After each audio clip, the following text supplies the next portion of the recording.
Okay, today's piece is called Sift by Daniel T. Lewis, written for the ensemble Transient Canvas in 2014. That's uh, bass clarinet and marimba. And yeah, the score looks fairly interesting. Just from the first line, you have some, looks like singing into the clarinet, maybe.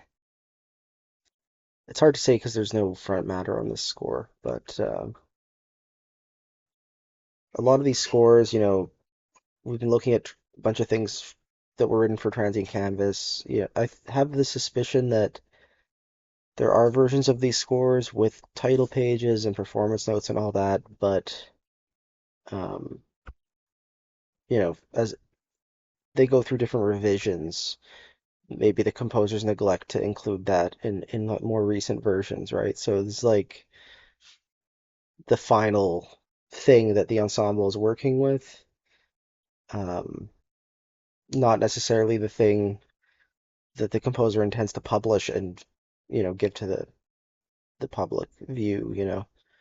Um, like with a lot of new music, especially for odd ensembles, it's only ever performed once or by one group. But yeah, this one has a lot of interesting, like for one thing, there's the letters on top, which make me think like maybe embouchure shape or something, something phonetic. Yeah, quarter tone accidentals.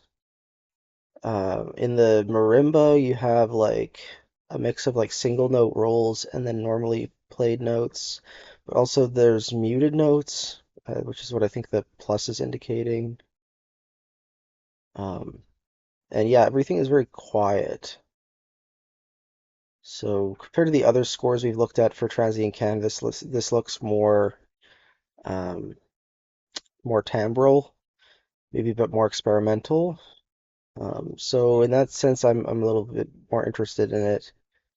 Uh, in the later half of the piece, you do get more notey stuff in the marimba. So like some issues that are inherent in this ensemble that I've noticed is like the bass clarinet is much louder. Um,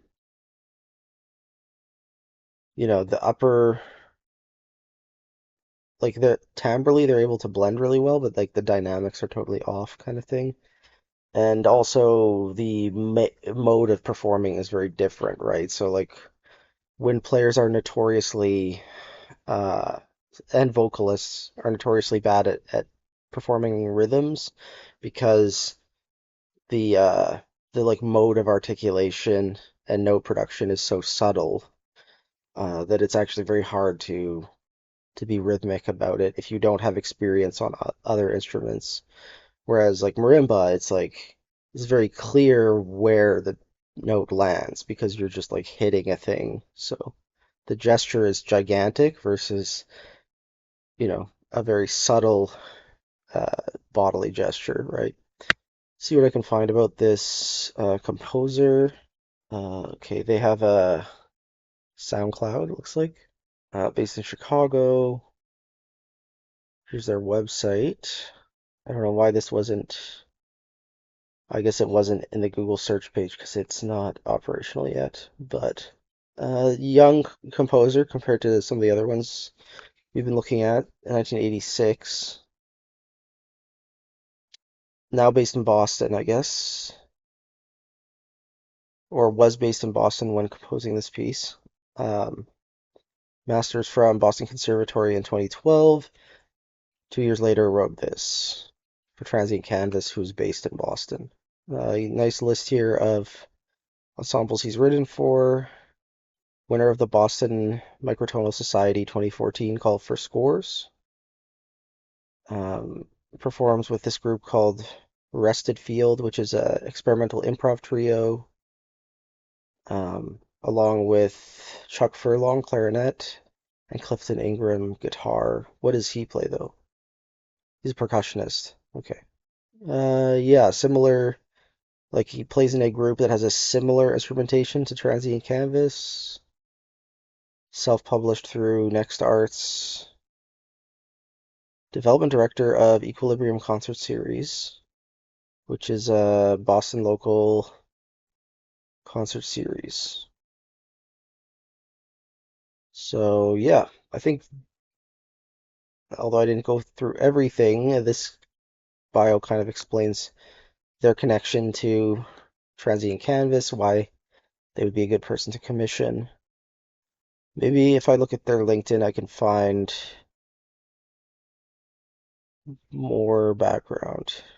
They've always been a private music teacher and composer, but under no, um, you know, self-employed, not under any other uh, company. And then, yeah, they've been that development director for Equilibrium since 2012. So past 13 years, they've just been doing that. And the featured piece on their LinkedIn is the piece we're listening to today. So that's kind of cool. It's a it's a nice life, being able to get commissions and being able to live in a city like Boston. Although I'm sure it's also very hard to live in Boston in other ways. Um, so yeah, that's the introduction to Sift, recording in the video description, and yeah, this score has definitely piqued my interest just because of the way it's notated and um, it just looks very interesting. Okay. Yeah, so this is the first transient canvas piece we've looked at where I was like, I would probably write this. I really identified with a lot of the gestures and ideas. It's very kind of like sound mass-y.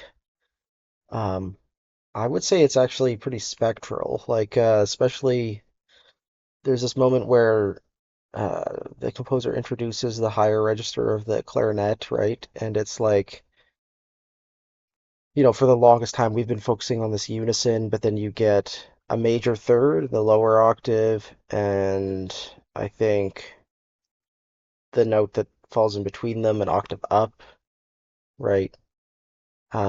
Which is kind of like if you summed those two frequencies that make up a major third, you that's the summation tone. So you kind of get this and yeah, it's kind of like harmonic series E, right? You can also think of it as like partials. What would it be? Partials 4 and 5, and then partial 9, right, of the harmonic series. Uh, and I thought it was very effective, right? I mean, some people might be tempted to hear that as tonal sounding, but given how much time we spend dwelling on one note, and then we introduce this new register, it feels very special. And all the subsequent music, it sounds kind of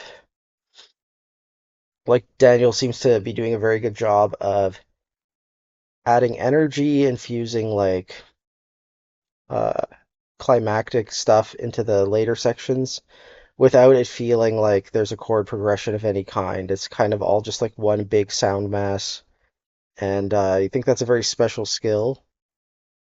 Um, and then, of course, it does have this coda, which I think is maybe a weaker part of the piece. You could develop that a lot more. Maybe you have a whole piece or movement of a piece just based on this little thing. But yeah, also this idea of like using rests to chop up the music into these little gestures, and then the gestures being of varying sizes. Like this whole section seems to expand and then contract. But the opening section, it's like starts with very, very long phrases, which get smaller and smaller. That too is like very spectral. It reminds me of like Griset's ideas of like inspire, expire, right? I usually don't try to talk so technical about these things, but I was just hearing a lot of stuff in this piece that like I have experience writing that I probably would write, so it felt like yeah, I identified with it very strongly. Um, and yeah, that's I think the second last piece of the series.